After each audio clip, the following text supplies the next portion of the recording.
कार्यक्रमाचं नियोजन आहे। उत्कृष्ट असं या कार्यक्रमाचं नियोजन जे करतात ते आपले आदरणीय लाडके सरपंच मुकुंद भाऊ बाबासाहेब बाबर। जोरदार टाळ्या सुरू झाला पाहिजे। सुंदर असं प्रत्येक वर्षीप्रमाणे याही वर्षीचं नियोजन आहे। तुम्ही आम्ही खेळी नवे एकल्याचा खेळ मिळविला असा या भगवंताच्या सत्संगामध्ये तुम्ही आम्ही स्वतःचं कल्याण कसं करून घेता येईल त्या परतत्वाला जाणण्याचा प्रयत्न तुम्ही आम्ही या सत्संगाच्या माध्यमातून करत आहोत। म्हणून सर्वांचे या ठिकाणी मनपूर्वक आभार। त्यामध्ये नाना असतील, काका असतील, दादा असतील, बाबा असतील, मामा असतील, पांडुरंगाला फूल वाहते वाकून आणि इथे जमलेल्या सर्वांचे नाव घेते मारुती रायांचा मान राखून रुसायचं पुढे नाही। आता यामध्ये दादा मामा काका सगळ्यांचे नाव घेतले। इकडे मावशी आजी काकी काकू मामी नानी सगळ्यांचं या ठिकाणी मनपूर्वक आभार। जोरदार टाळ्या एकदा महिला मंडळाकरता। अगदी सप्ताह म्हटलं की आनंद वाटतो। महाराष्ट्रातील नामांकित महाराज मंडळी तर आपल्या गावामध्ये येतातच, पण जिथे सप्ताह सुरू असतो, ज्या ठिकाणी सुंदर असा सत्संग सोहळा असतो, तिथे भगवंत सुद्धा विराजमान असतात। भगवंत सुद्धा वैकुंठ सोडून, भगवंत सुद्धा त्यांचं तीर्थ सोडून या ठिकाणी येऊन वास करतात। म्हणून जेथे कीर्तनाची जागा तेथे पांडुरंग उभा, तिथे भगवान परमात्मा सुद्धा असतात। आणि कथा श्रवण करण्याकरता जिथे जिथे कथा असते तिथे आसन मांडून जर पहिल्यांदा कोण बसत असेल तर तिथे हनुमंतराय येऊन बसत असतात। म्हणून ज्या गावामध्ये सप्ताह असतो त्या धर्ममंडपामध्ये भगवंताचं आगमन सप्ताह सुरू झाला की 7-8 दिवस त्या गावामध्ये असतं। म्हणून गोड असं नियोजन या ठिकाणी आहे। गोड असे साऊंड सिस्टीम ज्यांची आहे ते आपले माऊली दादा। जोरदार टाळी एकदा त्यांच्याकरताही झाली पाहिजे। उत्कृष्ट कलाकार मंडळी मला या ठिकाणी साथ देत आहेत। आमच्या हरिभक्तीपरायण सिंत आणि कोरस गायनाचा साथ जे करतायत ते आमचे भागवत महाराज। जोरदार टाळी एकदा आमच्या भागवत महाराजांकरता। गोड अशी तबल्याची साथ देत आहेत आमच्या हरिभक्तीपरायण राजू भाऊ जायभाई। जोरदार टाळी एकदा त्यांच्याकरता सुद्धा। आणि तुम्ही सर्व श्रोतुमाय बाप वर्ग पहिल्या दिवसापासून सज्ज आहात कथे करता। नाहीतर काही काही बायका इतक्या हुशार असतात त्या म्हणतात पहिल्या दिवशी कथाच नसते, पहिल्या दिवशी काय नसतं म्हणतात। आपलं कधीपासून जायचं? दुसऱ्या दिवसापासून। पण खरे जर कथेचे श्रोते कोणते असतील तर जे पहिल्या दिवसापासून कथेला हजर असतात का तेच कथेचे खरे श्रोते असतात का। म्हणून तुम्हाला द्यावे तेवढे धन्यवाद कमी आहेत। म्हणून आता जी जागा धरून तुम्ही बसला, उद्या शांताबाई आली, कांताबाई आली, धोंडाबाई आली, मंदाबाई आली तरी तिला आपल्या जागेवर बसू द्यायचं। तिला म्हणायचं पहिल्या दिवशी मी रिझर्वेशन करून ठेवलंय, 8 दिवस आता ही माझी जागा आहे। पण त्याच्यासाठी तुम्ही पण लवकर येऊन बसायचं, नाहीतर ती येऊन बसल्यावर तुम्ही थाटात उशिरा यायचं आणि तिला म्हणायचं उठ, आणि नाही उठली तर पुन्हा झिंड्या धरून तिला उठवायचं। तसं काही करायचं नाही। कथा राहायची लांब आणि इथंच काय व्हायचे भांडणं सुरू। म्हणून गोड असं नियोजनामध्ये 7 दिवस आपल्याला भगवंताची कथा या ठिकाणी पाहायची आहे। 7च दिवसाची कथा का असते तर मनुष्याचं जीवन हे 7च दिवस आहे। प्रत्येकाला जो मृत्यू येणार आहे तो 7 दिवसाच्या आतच येणार आहे, या 7 दिवसातच येणार आहे। सोमवार नाहीतर मंगळवार नाहीतर बुधवार नाहीतर गुरुवार, गुरुवार नाहीतर शुक्रवार, शुक्रवार नाहीतर शनिवार आणि शनिवार नाहीतर रविवार। जसं आपल्या सासूच्या फोटोसमोर आज सासूच्या फोटोसमोर सोमवार दिनांक त्या ठिकाणी आलेला आहे, कोणता तरी वार जसा आलेला आहे तसा आपल्याही फोटोसमोर एक वार निश्चित लागणार। म्हणजे 7च दिवसात मृत्यू येणार आहे। म्हणून 7च दिवसाची कथा आहे। कारण 7 दिवसामध्ये कथा श्रवण करता करता मृत्यू मंगलमय व्हावा आणि कथा श्रवण करता करता तुम्हा आम्हालाही मरण यावं. 7 दिवसाची कथा का? तर परीक्षिती राजाला श्रीमद भागवत कथा श्रवण करायला 7 दिवस मिळाले, म्हणजे शाप परीक्षितीला 7 दिवसाचा मिळालेला होता.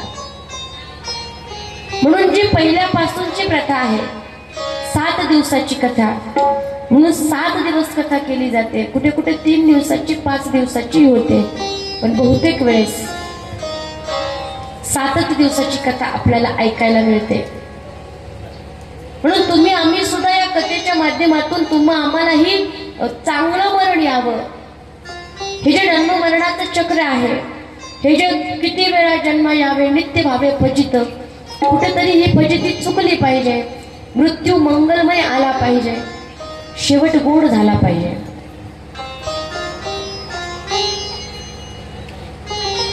याच्याकरता ही 7 दिवसाची कथा.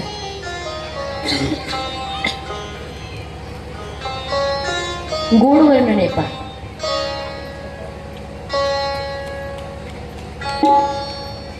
अंतकाले तुम सामने हो, मुरली बजाते मन को लुभाते, यही गीत गाते में निज प्राण त्यागू, हे नाथ नारायण वासुदेव, श्री कृष्ण गोविंद हरे मुरारे, हे नाथ नारायण वासुदेव, श्री कृष्ण गोविंद हरे मुरारे, हे नाथ नारायण वासुदेव, श्री कृष्ण गोविंद हरे मुरारी, हे नाथ नारायण वासुदेव, श्री कृष्ण गोविंद हरे मुरारे, हे नाथ नारायण वासुदेव, हे नाथ नारायण वासुदेव, हे नाथ नारायण वासुदेव, हे नाथ नारायण वासुदेव, हे नाथ नारायण वासुदेव, श्री कृष्ण गोविंद हरे मुरारी, हे नाथ नारायण वासुदेव, श्री कृष्ण गोविंद हरे मुरारे, हे नाथ नारायण वासुदेव. अंतकाले तुम सामने हो, मुरली बजाते मन को लुभाते,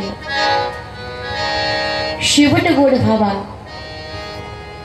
म्हणून तुम्हा आम्हाला आयुष्यभर रामनामाचा अभ्यास करायचा आहे. भव्य दिव्य असणारं भगवान शिवाचं शिव महापुराण,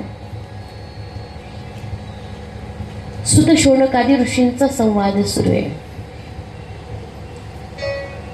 आणि सुत शौनकादी ऋषींचा संवादाच्या अंतर्गत या ठिकाणी अनेक कथेचा उगम आहे. त्याच्यामध्ये ही शिव महापुराण सुद्धा कथा आहे. सुंदर असणारा भगवान भोलेनाथ, ज्याला 3 नेत्र आहेत, 5 मुख आहेत, कर्पूर वर्ण ज्याचा आहे, सुंदर जटाजूट भगवान भोलेनाथाचा, जटेमध्ये चंद्रमा विराजमान आहे, जटेमधून गंगा प्रगट झालेली आहे, गजचर्म परिधान केलेला आहे, व्याघ्रांबर आहे, वासुकी नाग गळ्यामध्ये आहे, कानामध्ये विंचवाचे कानातले आहेत, कापरासारखा गौर वर्ण ज्या भगवान भोलेनाथाचा आहे.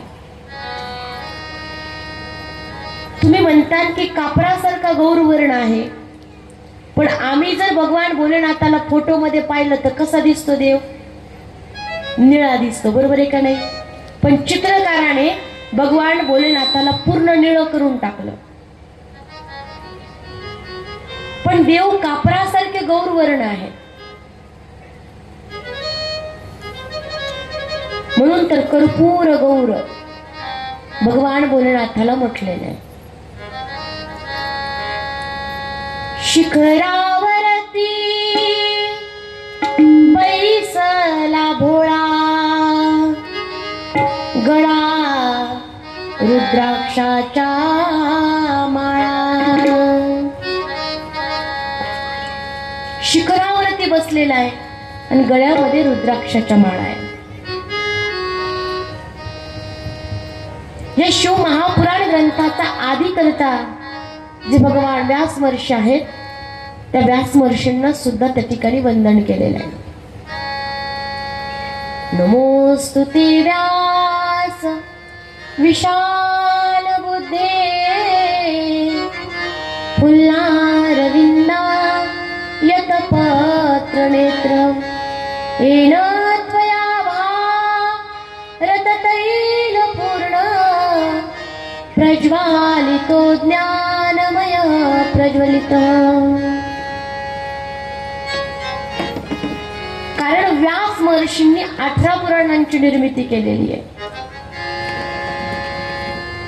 एका वेदापासून 3 वेदांची निर्मिती केलेली आहे. म्हणून तर सगळे जे बाकीचे पुराण आहेत ते व्यासांचे उच्चिष्ट आहे. म्हणून व्यासाय विष्णू रूपाय, हे व्यास भगवान विष्णूचे अवतार आहे.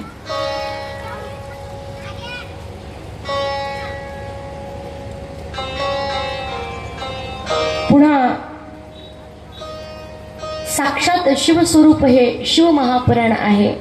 म्हणून त्या शिव महापुराणाला सुद्धा वारंवार आपण वर्णन करून परत परत त्या ठिकाणी शिव महापुराणाचं दर्शन घेतलं पाहिजे. अनेक जन्माचं पाप नष्ट या कथा श्रवणाने होतं.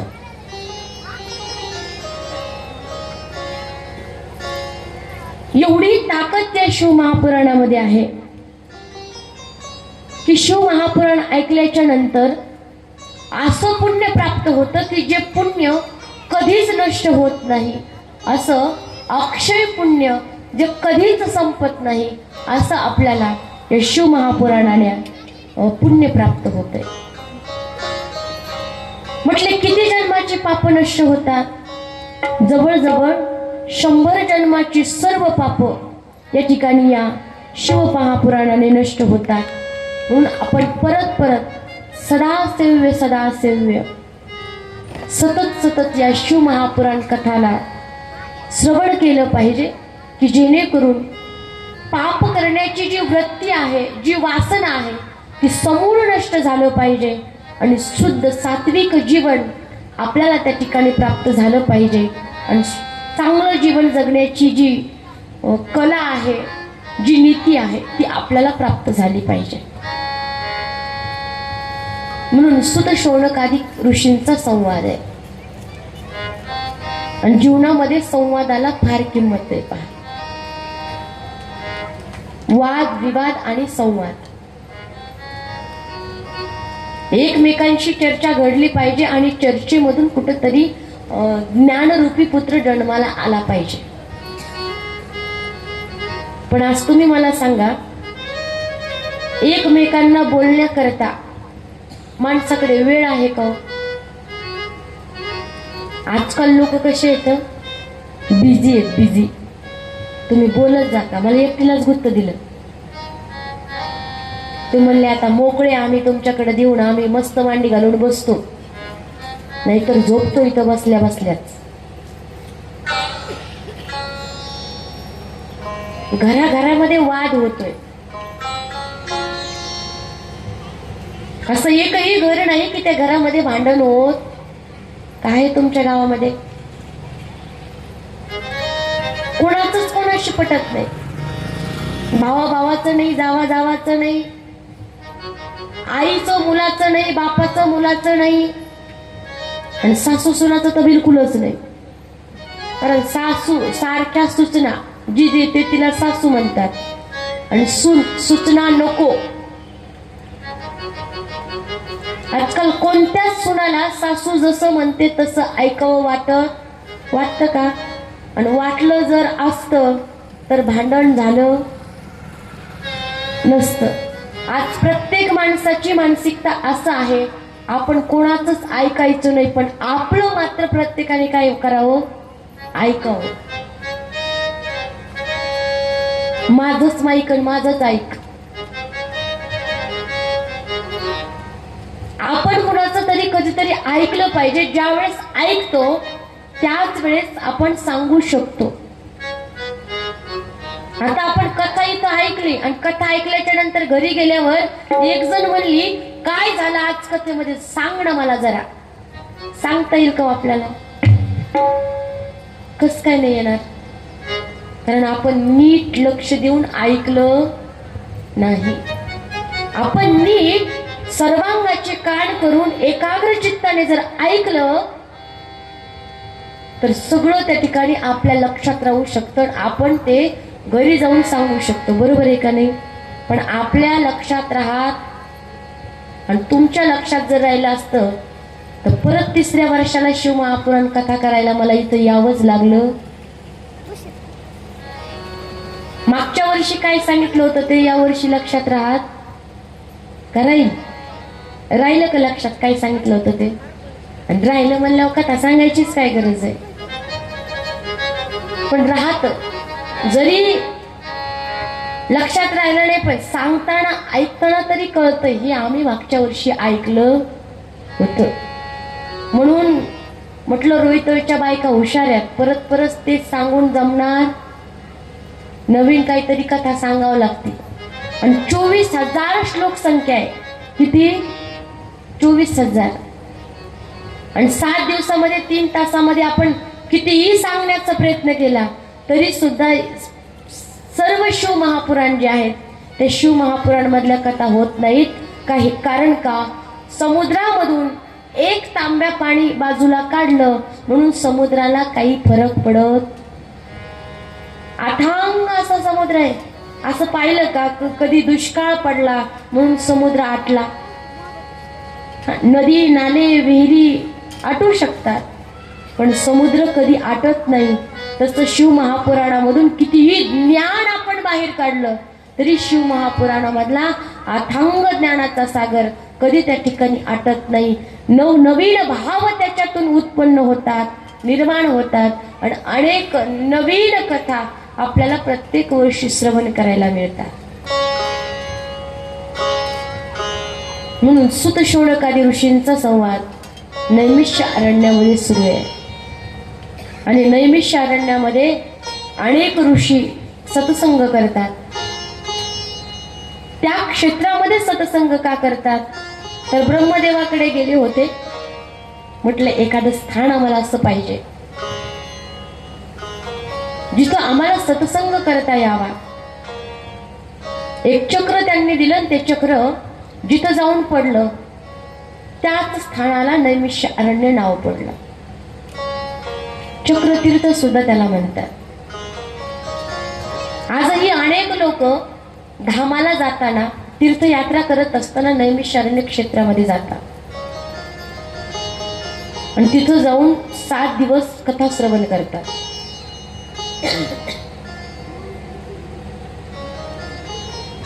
आणि त्या चक्रतीर्थ नैमिषारण्यामध्ये 88,000 ऋषी आहेत आणि 20 वर्षाची सुतजी कथा सांगण्याकरता बसलेले आहे. पण ऋषींचं असं आहे, त्यांचं कथा श्रवण करणं हेच जीवन आहे. कथा मात्रैक जीवनम. आपल्याला जसं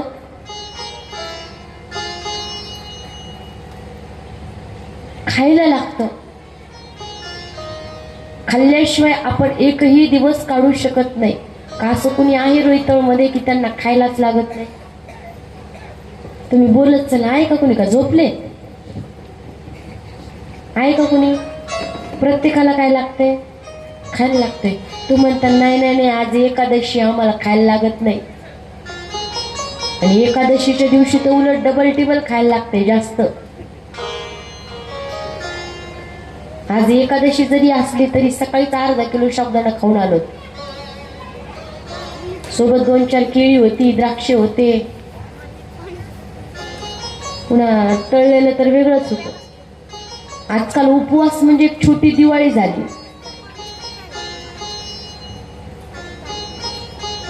आपलं जसं खाणं म्हणजे आपण जीवन मानतो, तसं त्या ऋषींनी कथा श्रवण करणं म्हणजे जीवन मानलंय. कुठली ना कुठली कथा त्या ठिकाणी ते सतत श्रवण करत राहतात. आणि आपल्यासारखं फक्त असं नियोजित वेळेमध्ये नाही, तर अखंड ती कथा सुरू येतात.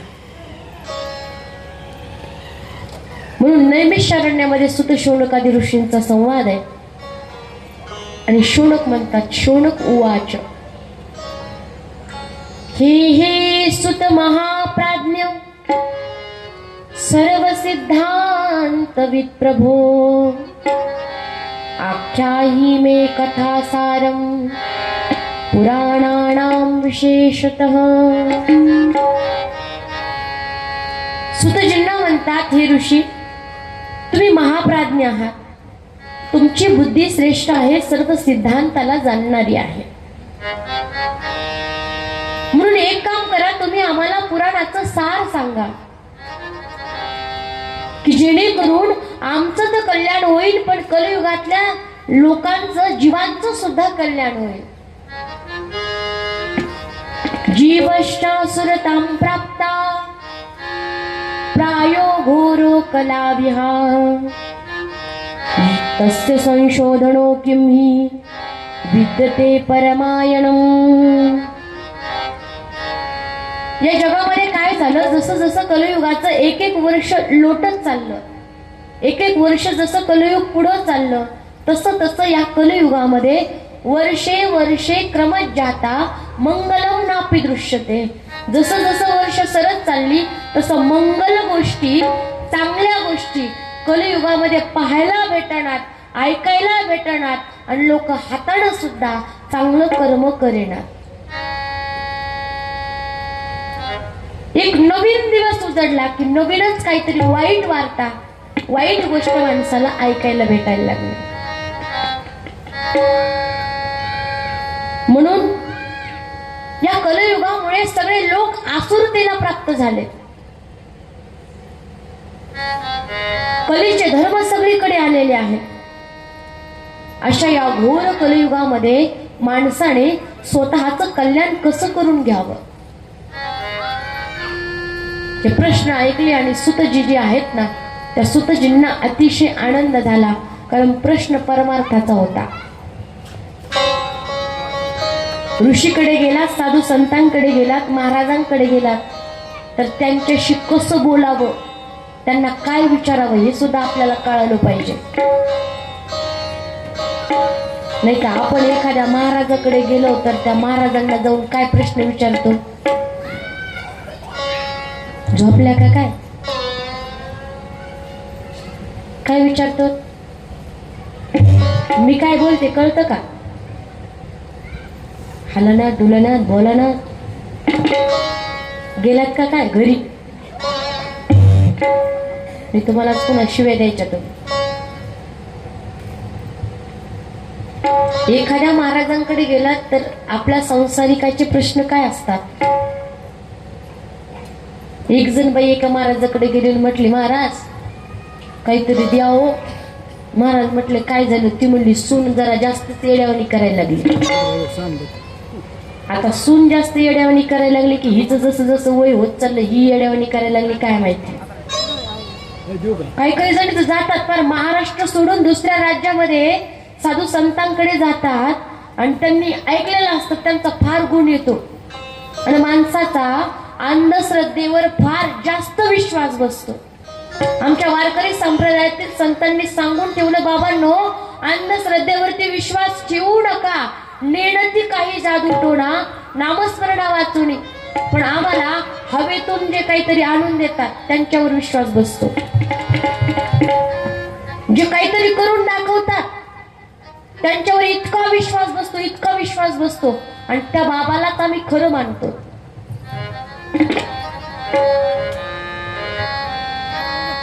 आजकाल लोक म्हणतात, नाही नाही हो संत खोटे झालेत. संत खोटे नाही झाले, खोटे लोक संतांचा आव आणायला लागलेत. खरं काय आणि खोटं काय आपल्याला कळालं पाहिजे. माणसाची श्रद्धा असावी, पण अंधश्रद्धा कोणत्याही गोष्टीवरती नसावी. आणि अंधश्रद्धा आमच्या वारकरी संप्रदायातील संतांनी हाणून पाडलेली पाहिजे.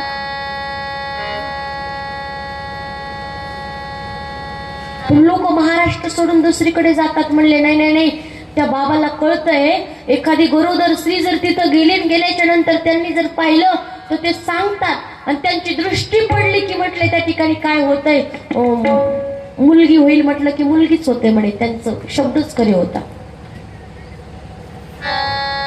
एक जण तर गेली महाराजाकडे, म्हणली महाराज 12 वर्ष झाले मुलाच्या लग्नाला, पण अजून घरामध्ये एकही आपत्ती झालं नाही. काही काही म्हातारे जातात महाराजाकडं, असं डोक्याला हात लावतात आणि म्हणतात बाबा काय करावं, आमचं म्हातारणा इतकं त्रास द्यायला लागलं, इतकं त्रास द्यायला लागले. कधी मरण हो सांगाव विचारतात काही काही जण.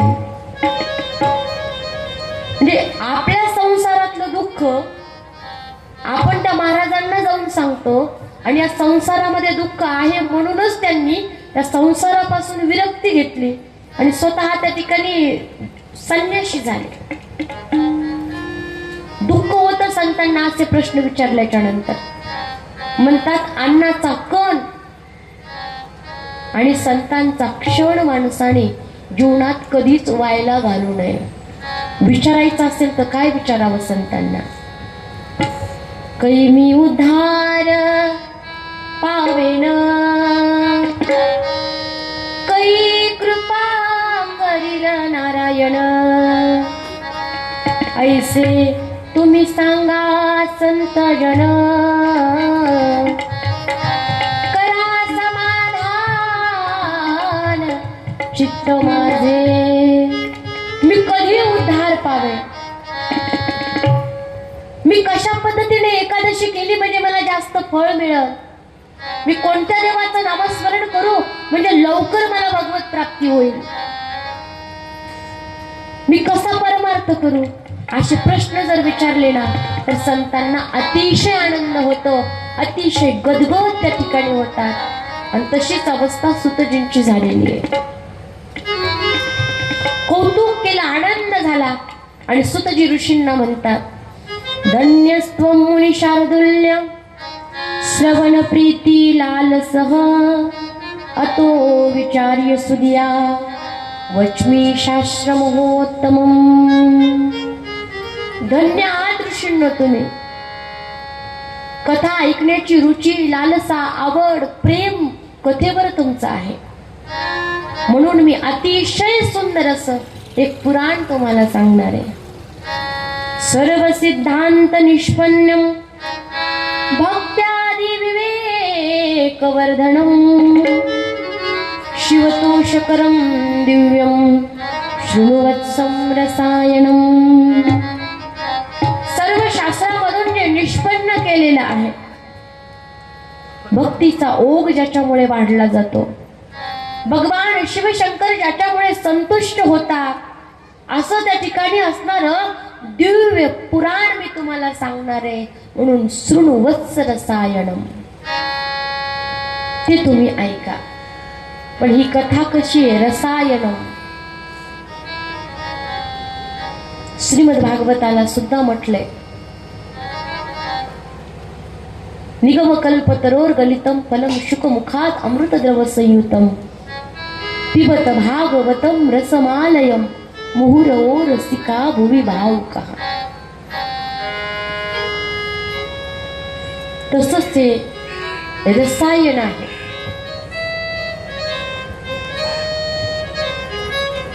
आयुर्वेदामध्ये 3 प्रकारच्या औषधी सांगितल्या. त्याच्यामध्ये काष्ठ औषधी आहे,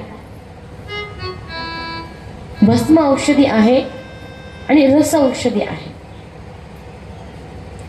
काष्ठ औषधी म्हणजे जी लाकडाच्या स्वरूपामध्ये असते. एखाद्या आजारावर जर ती घ्यायची असेल तर तिला उगाळून प्यावं लागतं पहा,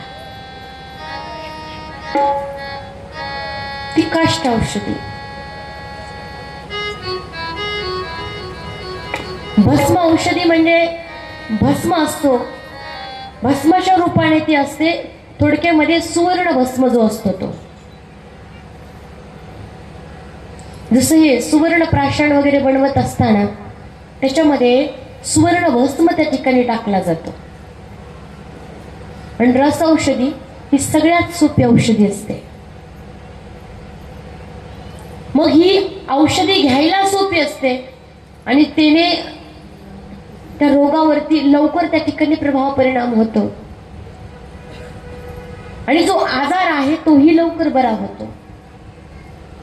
मग हे शिव महापुराण कसं आहे म्हटले, हे रस औषधी आहे. पण तुम्ही म्हणता ना आम्हाला कुठला रोगच नाही, आम्ही तो एकदम मस्त येतं, आम्हाला काही ताण नाही, कुठलंच टेन्शन नाही. बसलेल्यांपैकी कुणीही वरबोट करायचं म्हणायचं, कसलाच ताण मला नाही, मी सर्व सुखी आहे. मोठा हार घालू आपण, हे माझ्याकडे आहे पा, आहे का कुणी वरबोट करताय का? काहीच ताण नाही.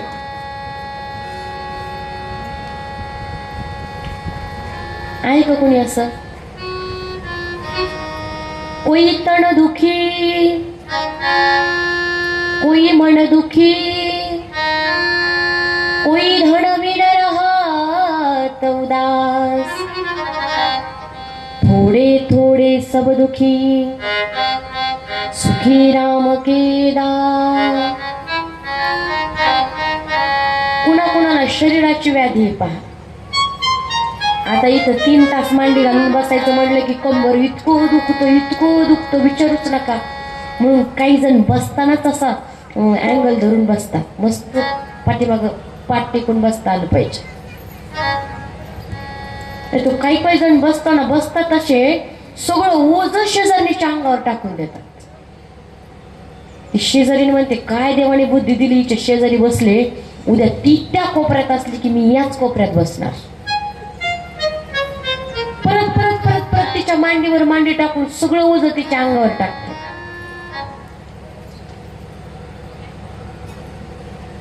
आणि काही कथेत जरी येऊन बसले तरी मनामध्ये कुठली तरी सल असते, कुठलं तरी दुःख असतं.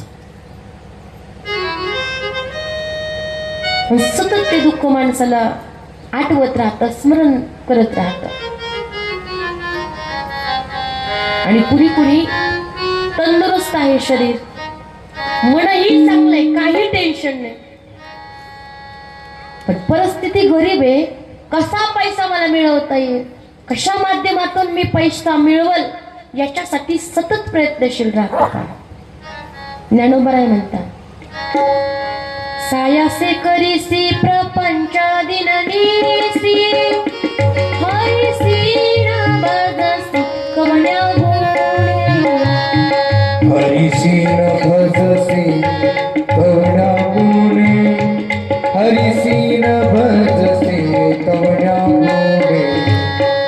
सायास करीसी प्रपंच दिननीसी, हरिसी न भजसी कवण्या गुणे, हरिसी न भजसी कवण्या गुणे, हरिसी न भजसी कवण्या गुणे.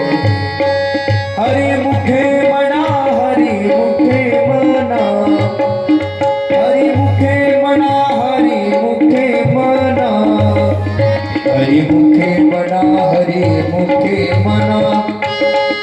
पुण्याची गणना कोण करी,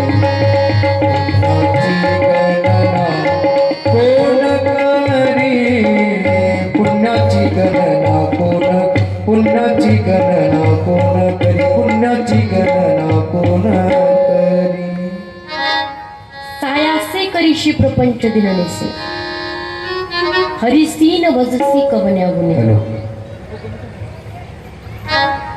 सायास्याने प्रपंच करतो पण भगवंताकडे त्या ठिकाणी लक्ष देत नाही. भगवंताची कथा कीर्तन, भगवंताचा सप्ताह जर म्हटलं तर त्या व्यक्तीला जमत नाही. आता तुम्ही मला सांगा, गावामध्ये सप्ताह सुरू झाल्याच्या नंतर सगळ्यांनाच आनंद होतो का? झोपल्या का काय? हो नाही, काहीतरी बोला, का ओळख नाही, का तुम्हाला वाटतं ये तिच्या प्यायला लगेच घरी? सगळ्यांनाच बरं वाटतं का? गावामध्ये सप्ताह सुरू झाल्यावर काही जणांना आनंद होतो, जसा जसा सप्ताह जवळ येतो तसा तसा आनंद होतो, आणि काहींना सप्ताह सुरू झालं की डोकं दुखायला लागतं. इतकं डोकं दुखायला लागलं, इतकं डोकं दुखायला लागतं की किती औषधं करा पण त्यांचं डोकं दुखायचं राहत नाही, जमत नाही त्यांना. पहा, स्वतः परमार्थ करायचं नाही आणि जे करतात त्यांना सुद्धा करू द्यायचं.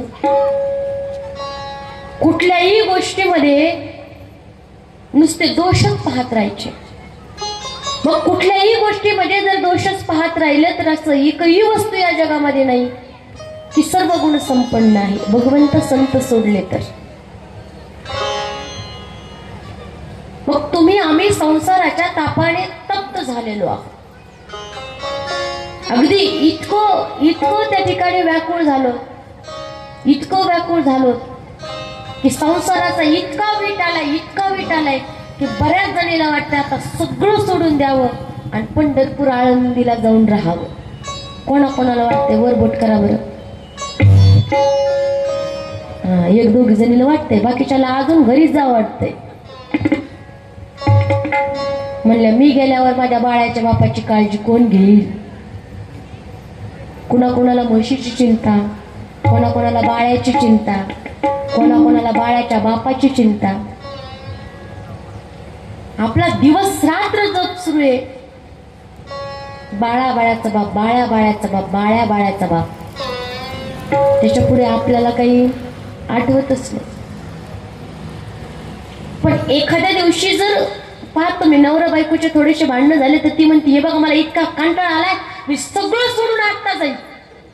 आणि जी म्हणते की मी सगळं सोडून आत्ता जाईल ती किती म्हातारी झाली तरी तिच्याकडून संसार सुटत नाही. कारण जो गरजते होय ओ बरसते नाही,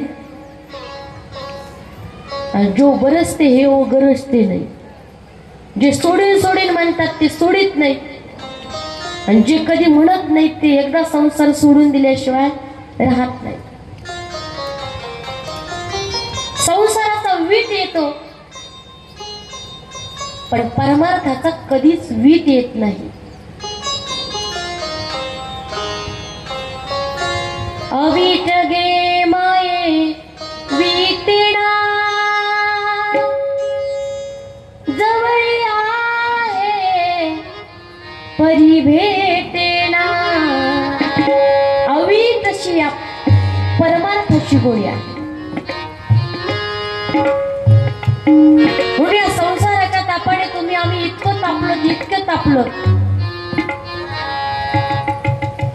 म्हणून या भवरोगावरती औषध जर काय असेल, ब्रह्मरस घेई काढा, ब्रह्मरस घेई काढा, ब्रह्मरस घेई काढा,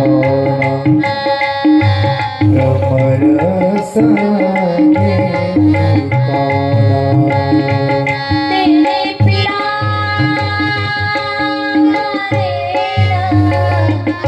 तेने पिळा ब्रह्मरस घेई काढा, ब्रह्मरस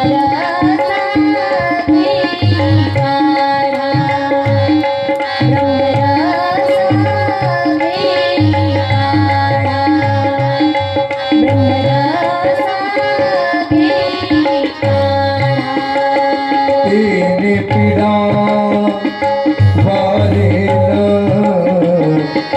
तेने पिडा वारेल, ब्रह्मरस घेई काढा, ब्रह्मरस घेई काढा.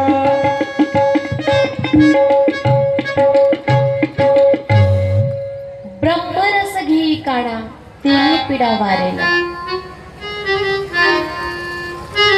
भवरोगावरी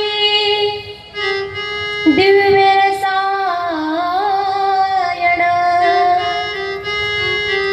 औषध हे जाण शिवनाम.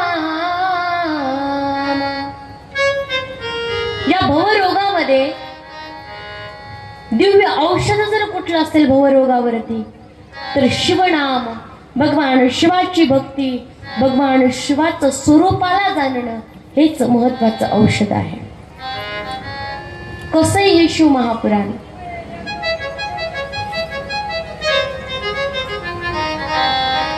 काल व्याल महात्रास विध्वंस करमोत्तमम् शैव पुराणं परमं शिवनोक्तं पुराणे. सहजासहजी मिळत नाही. काल व्याल महात्रास. सगळ्यात जास्त आपल्याला भीती वाटते कशाची? तुम्ही जर बोलले नाही तर उद्या येणारच नाही मी. तुम्ही म्हणता येऊ नको, आम्ही दुसरीला आणू.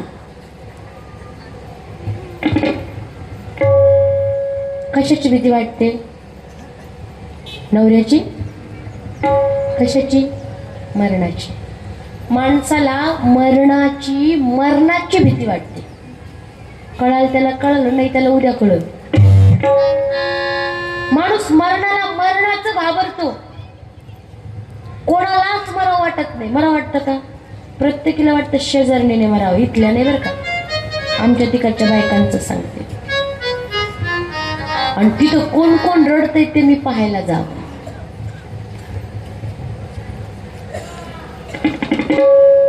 भीती जीवनामध्ये घातक आहे. माणूस मरतो एकदा, पण मरणाच्या भीतीने रोज मरत राहतो.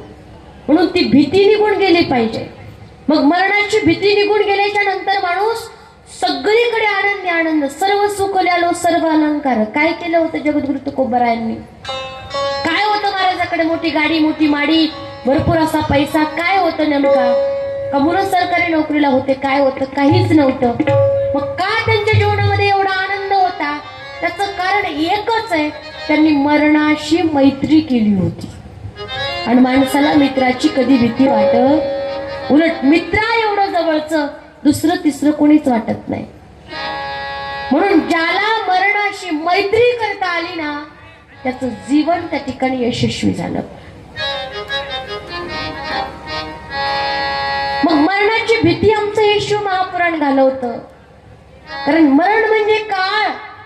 पण ज्या शिवाची आम्ही कथा ऐकतो, ज्या शिवाचं आम्ही भजन करतो, ज्या शिवाचं आम्ही स्मरण करतो, तो काळाचाही काळ आहे. म्हणून त्या भगवान शिवाला महाकाल म्हणतात. पहा, महाकालेश्वर भगवान की जय. काळाचाही काळ तो आहे. म्हणून आम्हाला काळाची भीती वाटत नाही. म्हणून काल व्याल महात्रास विध्वंस करम उत्तमम.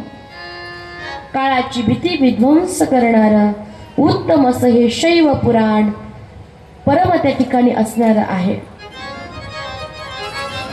आणि सहजासहजी मिळत नाही बरं का माता माऊल्यांनो. तुम्हाला वाटत असेल काय दरवर्षीच आम्ही ऐकतोय, पण काहीतरी जन्मी मागच्या जन्मी पुण्य केलेलं असेल म्हणून शिव महापुराण ऐकायला मिळतंय. मागच्या पण वर्षी म्हटलं होतं आपण भागवत करू, म्हणले नाही नाही नाही पुढच्या वर्षी करू. म्हणलं या वर्षी तर मी शिव महापुराण करणारच नाही. तुम्ही कोणाला पण बोलवा, भागवत असेल तर मी करेन. म्हटले नाही नाही नाही शिव महापुराणच करायचे, पुढच्या वर्षी भागवत करू. पुढचं वर्ष काय येईना, कारण भगवान शिवाला रोहितळ मध्ये काय ऐकायचंय? शिव महापुराणच ऐकायचं. तिसरं वर्ष या ठिकाणी, चौथं वर्ष. तुम्ही पहिलंही एक वर्ष शिव महापुराण ऐकलेलं आहे. 4 वर्षापासून भगवान शिवाची इच्छा आणि या रोहितळ गावामध्ये शिव महापुराण होतंय. आणि या 4 वर्षाच्या शिव महापुराणाचं फळ म्हणजे भगवान भोलेनाथच रोहितळमध्ये राहायला यायला लागलेत. भगवान भोलेनाथालाच या रोहितळ मधल्या बायकांच्या पुरुषांच्या भेटी करता यायचंय. म्हणून सुंदर असं भगवान शिवाचं शिवालय, शिव मंदिर या ठिकाणी तयार होत आहे. सहजासहजी मिळत नाही. जन्मांतरे भवेत् पुण्यं महदस्य सुधीरे मतः तस्य प्रीतिर्भवे तत्र महाभाग्यावते मुने. अनेक जन्माच्या पुण्याचा उदय झाला आणि त्यावेळेस आपल्याला शिव महापुराण कथा श्रवण करायला भेटले. गोड वर्णन आहे पहा. जन्मोजन्मी आम्ही बहु पुण्य केले. जन्मोजन्मी आम्ही बहु पुण्य केले.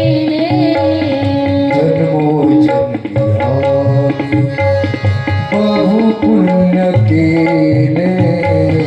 जन्मोजन्मी बहु पुण्य केले. तेव्हा या विठाने कृपा केली. तेव्हा या विठाने कृपा केली. जन्मोजन्मी आम्ही बहु पुण्य केले.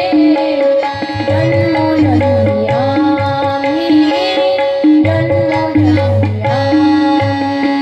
तेव्हा या विठ्ठले कृपा केली. तेव्हा या विठ्ठले कृपा केले. जन्मोजन्मी बहु पुण्य केले. जन्मोजन्मी बहु पुण्य केले. जन्मोजन्मी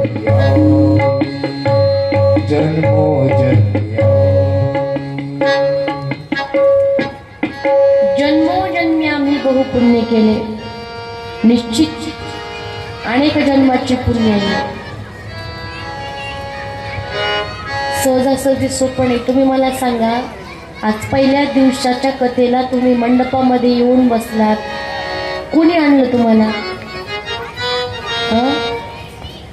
मी घरी बोलवायला आलते, चला कथेला चला कथेला. कुणी आणलं? महादेवाने आणलं.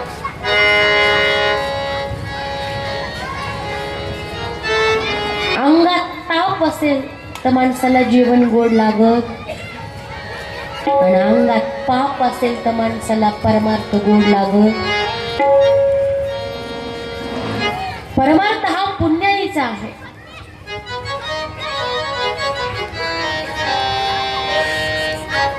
म्हणून म्हटले की जन्मांतरे भवेत पुण्यम. हे शिव महापुराण कथा श्रवण करायला भेटते. आणि हे शिव महापुराण श्रवण केल्याच्या नंतर ते आपल्याला त्या ठिकाणी शक्तिमान बनवतं, शिवपदाची प्राप्ती करून देतं, आपल्या स्वतःच्या जीवनाचं कल्याण होतं. म्हणून अत्यंत महत्वाचं हे शिव महापुराण आहे. पठना श्रवणादश भक्तिमान्य नरसत्तमः सदः शिवपदं प्राप्ती लभते सर्वसाधना. आणि या शिव महापुराण कथेने किती पुण्य प्राप्त होतं मी माझ्या मनचं सांगत नाही, किंवा तुम्हाला ऐकायला गोड वाटतं म्हणून सांगत नाही. तर जे शिव महापुराणामध्ये वर्णन आलेलं आहे ते मी तुम्हाला सांगते. की म्हटले राजशिव यज्ञ 100 केले, वाजपेय यज्ञ 1000 केले, तरी सुद्धा शिव महापुराण श्रवणाची बराबरी करू शकत नाही. इतकं पुण्य माणसाला शिव महापुराण श्रवणाने भेटतं. पहा, वंदे शिव महापुराणं सर्वदाहं प्रसन्नदी. शिव प्रसन्नतां न्यायात् दद्या स्वपदयोरतिम्. म्हणून या शिव महापुराणाची महती काय सांगणं. आपण आपल्या या वाणीने भगवान शिवाच्या स्वरूपाचं, स्वभावाचं, सामर्थ्याचं वर्णन करू शकत नाही. या शिव महापुराणामध्ये असणाऱ्या अगाध ज्ञानाचं, शिव महापुराण श्रवण केल्यानं जेवढं पुण्य प्राप्त होतंय त्या पुण्याचं सुद्धा आपल्या वाणीने आपण सांगू सुद्धा शकत नाही. म्हणून या शिव महापुराणाला वंदन करणं एवढंच आपण करू शकतो, त्याच्या पुढे दुसरं काही करू शकत नाही. म्हणून या शिव महापुराणाचं जे महात्म्य आहे ते सुरुवातीला सांगितलेलं आहे. कुठल्याही ग्रंथाच्या सुरुवातीला महात्म्य हे अत्यंत महत्वाचं असतं. पण स्वतःचं महत्व स्वतः माणूस कधी सांगू शकत नाही, त्याच्याकरता दुसरं तिसरं कोणीतरी असावं लागतं. श्रीमद भागवताचंही जे महात्म्य आहे ते स्कंद पुराण, पद्म पुराण या पुराणाअंतर्गत घेतलेलं आहे. तसं शिव महापुराणाचं सुद्धा महात्म्य स्कंद पुराणामध्ये आलेले आहे. आता स्कंद म्हणजे कुमार कार्तिकेय, आणि हे स्कंद जे आहे कुमार कार्तिकेयांना म्हटलं जातं, आणि ते स्कंद पुराण कुमार कार्तिकेयांनीच त्या ठिकाणी सांगितलेलं आहे. म्हणजे स्वतः कार्तिकेय स्वामींनी शिव महापुराणाचं महात्म्य सांगितलेलं आहे. आता महात्म्य का ऐकावं? एखाद्या गोष्टीचं महत्व कळाल्याशिवाय रुची, आवड, प्रेम निर्माण होणार नाही. म्हणून महात्म्य अत्यंत महत्वाचं आहे, आणि महात्म्य ऐकल्याशिवाय आपल्या जीवनामध्ये फळाची प्राप्ती आपल्याला होत नसते. विना महात्म्येन न तु फलम लभेत. महात्म्य कळाल्याशिवाय फळ नाही. मला तुम्ही सांगा, शेतामध्ये जर झाड लावायचं म्हटलं तर आपण कशाचं झाड लावतो बरं? कशाचं? बोला ना पटकन. आंब्याचं. असं झालं का रोहितळ मधल्या कांताबाईंनी येड्या बाबळीचं झाड लावलं? लावलं का? जोरदार टाळ्या एकदा महाराजांकरता.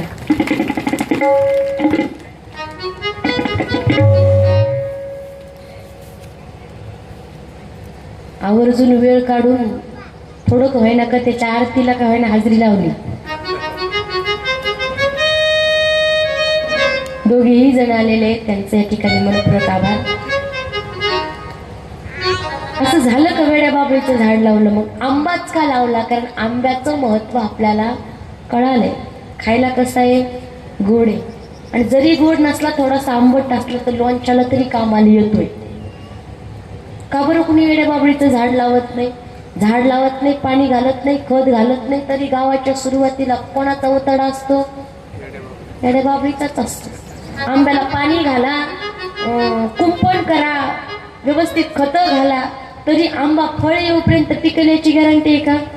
एखादी बकरी येतील, शेंडाच खाऊन टाकतात. बरं असं आहे, दुसऱ्या प्राण्याने जर शेंडा खाल्ला तर लवकर फुटतो, पण बकरीचं काय महात्म्य काय माहिती, तिने शेंडा खाल्ला की झाड लवकर फुटतच नाही. विना महात्म्येन न तु फलम लभे. महात्म्याशिवाय फळाची प्राप्ती नाहीये. पहा,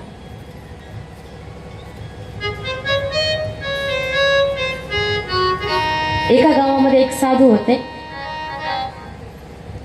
आणि ते साधू भिक्षा मागायला गेले. आता भिक्षा मागायला गेल्याच्या नंतर दुसऱ्या गावामध्ये गेले होते, आणि इतकं गरीब घर होतं ते की त्या व्यक्तीकडे कसलंच काही नव्हतं.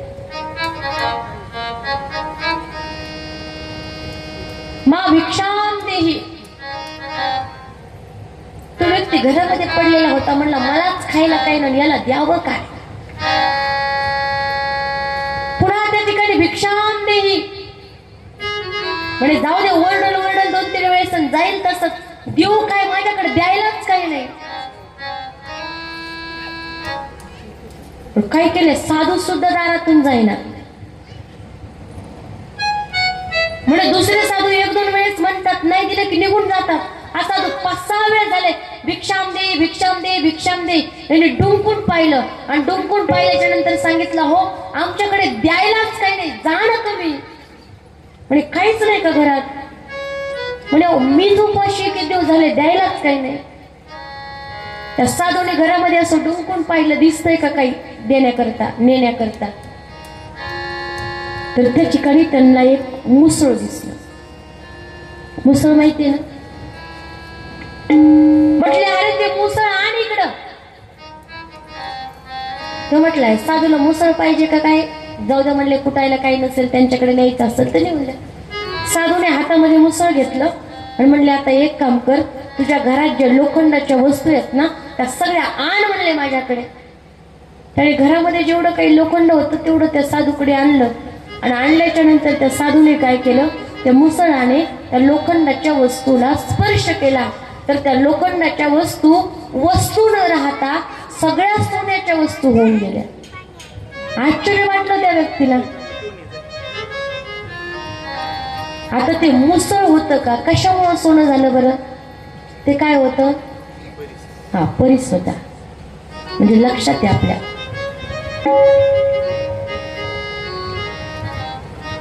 म्हणजे हे मुसळ नाही बाबा, हे परीस आहे, परीस.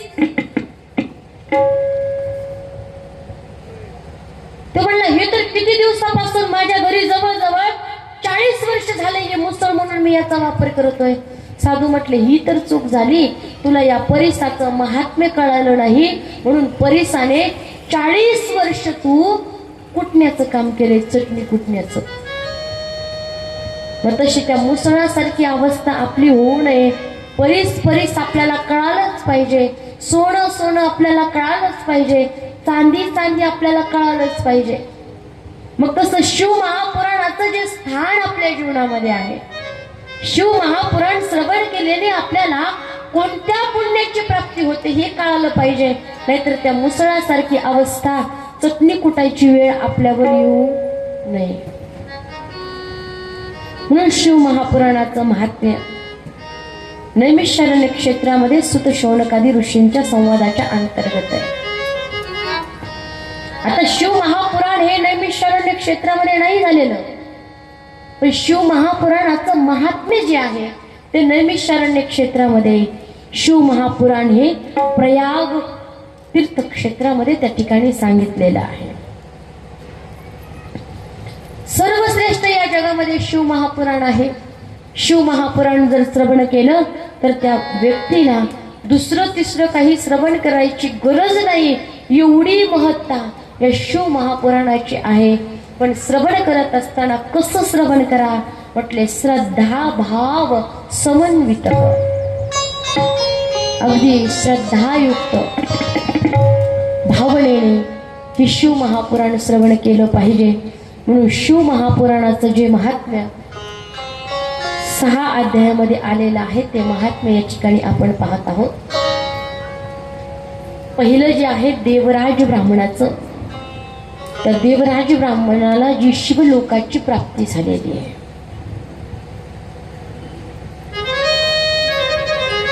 शौनक म्हणतात पहा, एतत् कथा समानम् न भुवि किंचित् परात् परम् निश्चयेनेति विज्ञातम् अस्माभिः कृपया तव. पृथ्वीवर या शिवकथेसारखं कल्याणाचं दुसरं तिसरं कुठलं साधन नाहीये.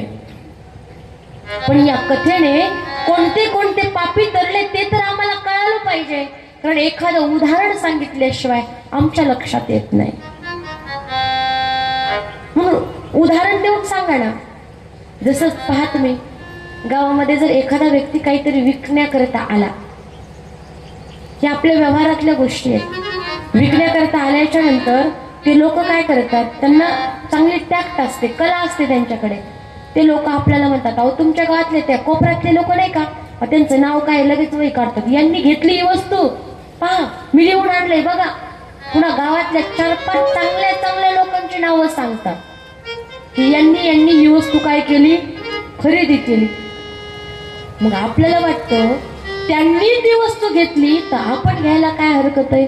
मग आपण लगेच काय होतं, ती वस्तू खरेदी करतो. मग तसं तुम्हा आम्हाला 3-4 तास ही कथा श्रवण करायची. कथा श्रवण केल्याने आम्हाला फायदा काय. अहो आजकाल लोकांना वेळ नाहीये, बिझी लोक आहेत. कसे येतं बिझी, मला तुम्ही सांगा, आजकाल लोक व्यस्त आहेत का मस्त आहेत? व्यस्त आहेत, व्यस्त. अहो म्हणलं चला रोहितळमध्ये सप्ताह सुरू झाला, 7 दिवस तरी वेळ काढा. ती बाई म्हणली, बाई तुम्हाला काय पटतंय, मला मरायला वेळ नाही. कोचेला चला म्हणतात, कशाला वेळ नाही, मरायला. आणि मरायला का असा वेळच काढून बसावं लागतं का? तुम्हाला वेळ असो किंवा नसो, हातातला घास हातात, ताटातला ताटात, पोटातला पोटात आणि तोंडातला तोंडात, तसंच त्या ठिकाणी. आणि ती बाई म्हणते, बाई काय द्यावाला, ते आम्हाला एवढी सुद्धा करून आली नाही, निदान जेवून तरी द्यायचं.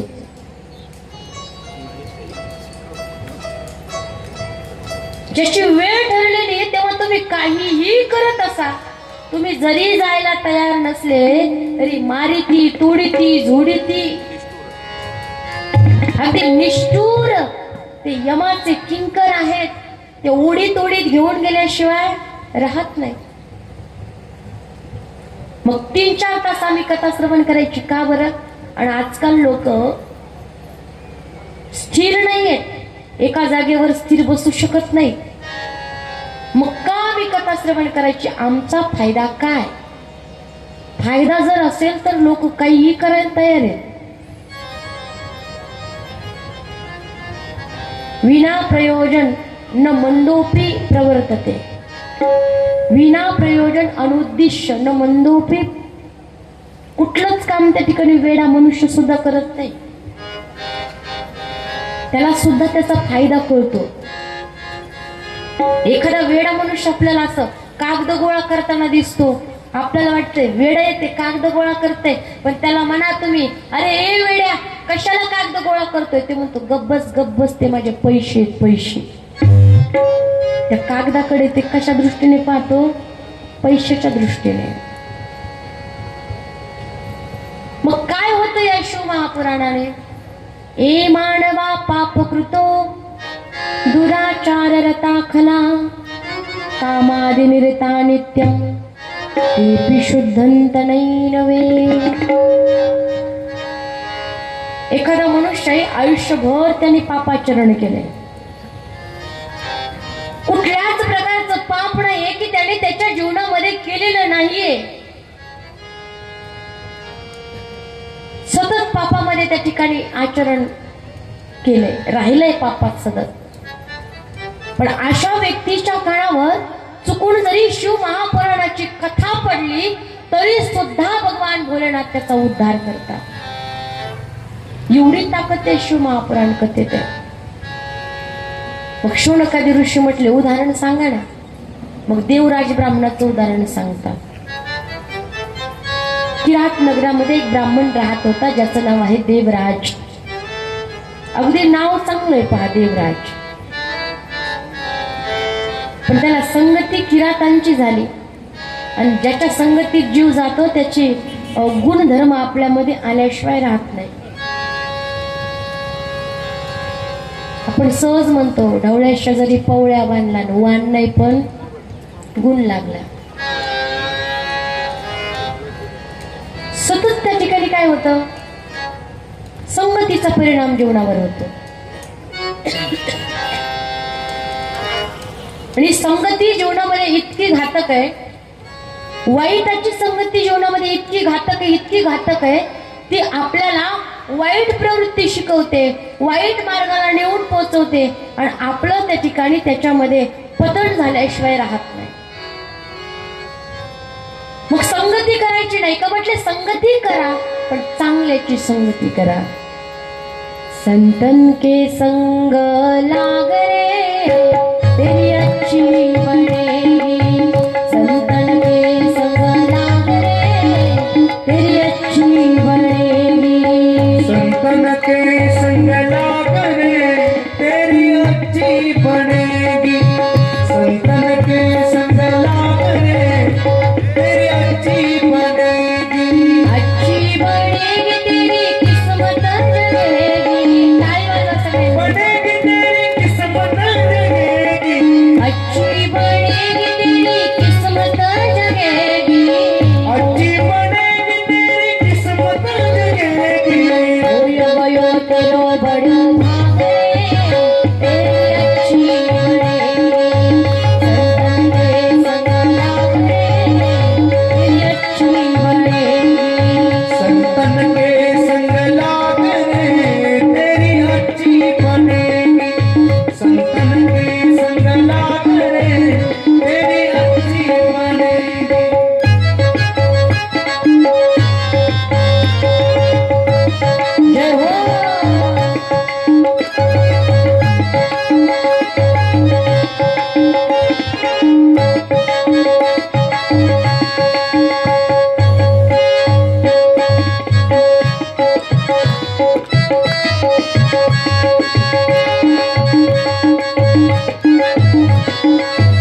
ध्रुव जी की बन गई प्रहलाद जी की बन गई ध्रुव जी की बन गई प्रहलाद जी की बन गई ध्रुव जी की बन गई प्रहलाद जी की बन गई ध्रुव जी की बन गई प्रहलाद जी की बन गई जाग सके तो जाग रे अच्छी बनेगी संतन के संग लाग रे तेरी अच्छी बनेगी संतन के संग लाग रे तेरी अच्छी बनेगी संतन के संग लाग रे तेरी अच्छी बनेगी तेरी अच्छी बनेगी तेरी अच्छी बनेगी कागा से तो है हंस करे गो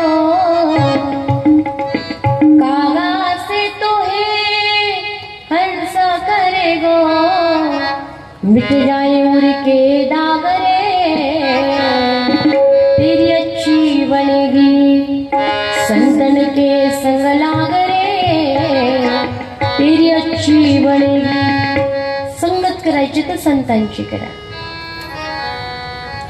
तुम्ही म्हणताल कोणत्या संतांची आहोत तेवढे संत सुद्धा एवढे चांगले राहिले नाही लोक म्हणतात की पाखंड निरतो संताहा पाखंड म्हणजे पापस्ते खंड म्हटले संतही चांगले राहिले नाही आता कोणत्या संतांच्या संगतीत जावं म्हटले नका कोणत्या संतावर विश्वास ठेवू पण आमच्या माऊली ज्ञानोबारायावरती तर विश्वास ठेवताना माऊली ज्ञानोबारायांच्या ज्ञानेश्वरीवर विश्वास ठेवा ज्ञानेश्वरी म्हणजे साक्षात माऊली आहेत त्यांचं बोट धरा निश्चित आपल्याला योग्य रस्ता दाखवल्याशिवाय राहणार नाही पहा ज्ञानेश्वरीवरून बोट फिरवत राहा नाही वाजता आलं तरी पण ज्ञान होय अज्ञानाशी आणि बोट फिरवता फिरवता ज्ञानोबाराय कधी आपल्या बोटाला धरतील सांगता येणार नाही पहा जगद्गुरु तुकोबारायांच्या गाथाला गुरु माना गाथा म्हणजे प्रत्यक्ष जगद्गुरु तुकोबार आहेत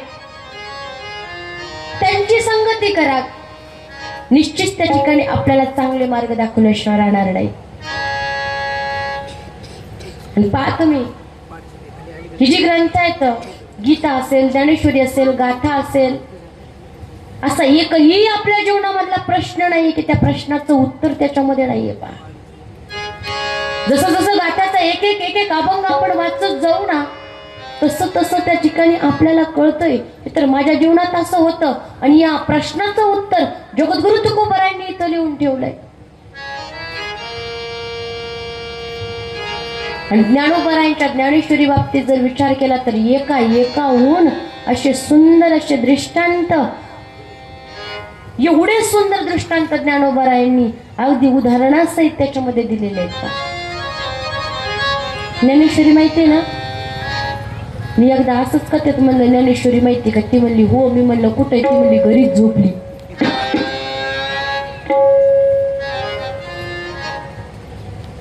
आणि तो ब्राह्मण अगदी सात्विक होता पण संगती किरातांची झाली आणि म्हणतात विंच वाचा फक्त नांगीत विषय पण जो वाईट मनुष्य आहे ना त्याच्या सर्वांगामध्ये विष आहे विष विंच वाचे नांगीन तैसा दुर्जन सर्वांगी वाईटाची संगती घडली बिघडला धर्मापासून विमुख झाला चोरी करायला लागला डाके टाकायला लागला स्वतःच्या स्वार्थाकरता त्याने अनेक जणांना मारलाय अनेकांची संपत्ती हरण केली चोरी करत असताना कोणी जर पाहिलं किंवा घरात चोरी करू जर देत नसेल तर चाकू काढायचा त्याच्या पोटामध्ये त्या ठिकाणी खुपसायचा आणि त्याला मारायचा अनेक जणांचा खून त्याने केलाय असं एकही पाप राहिलं नाही की त्याने त्याच्या जीवनामध्ये केलं नाही ब्राह्मण असून सर्व वाईट कर्म तो करतोय एके दिवशी स्नानाला गेला वन जंगलामध्ये तलावामध्ये स्नान करत असताना एक वेश्या त्याने पाहिली जिचं नाव आहे शोभावती सर्वांग सुंदर असणारी ती शोभावती त्याला आवडली पाहिल्याबरोबर तिचं स्थान मनामध्ये निर्माण झालं मनामध्ये तिने जागा केली आणि माणसाचं असं आहे डोळे एकदा बिघडले की माणसाचं मन बिघडतं मन बिघडलं की हातचं कर्म बिघडतं. हातातलं कर्म बिघडलं की माणसाचं पूर्ण चारित्र्य बिघडतं, आणि चारित्र्य बिघडले की माणसाचं अख्खं जीवन बिघडून जातं, जीवन ढासळून जातं. म्हणून सगळ्यात जास्त माणसाचं कुठलं इंद्रिय पाप करत असेल तर ती आहे डोळे. आहेत ना डोळे? डोळ्याचं असं आहे, जे पाहू नको म्हटलं ना ते पाहिल्याशिवाय डोळे राहत नाही. म्हणून तर जगद्गुरु तुकोबाराय म्हणतात, पापाची वासना नको दाऊ डोळा, त्याहुनी आंधळा बराच.